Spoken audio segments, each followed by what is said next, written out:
ತುಂಬ ನೋವಿತ್ತು, ಎರಡು ಕಾಲು ನೋವಿತ್ತು, ಆದರೆ ಬಲಗಾಲು ಬಹಳ ನೋವಿತ್ತು. ಒಂದು ದಿವಸ ಬಂದು ಸರ್ ಹತ್ರ ರವಿಕುಮಾರ್ ಸರ್ ಹತ್ರ ಟೆಸ್ಟ್ ಮಾಡಿಸಿದ್ವಿ. ಇದು ಇವಾಗ ಬೆಟರ್ ಅಂದರೆ ನೀವು ಇವಾಗ ಆಪ್ರೇಷನ್ ಮಾಡಿದ್ರೆ ಒಳ್ಳೆ ಟೈಮ್ ನಿಮಗೆ.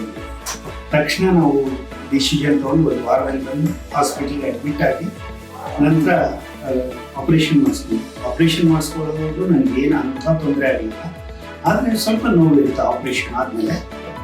All the team members have been given very good guidance and they have been cooperating very well, and that made me to boost my confidence and I was able to recover as soon as possible.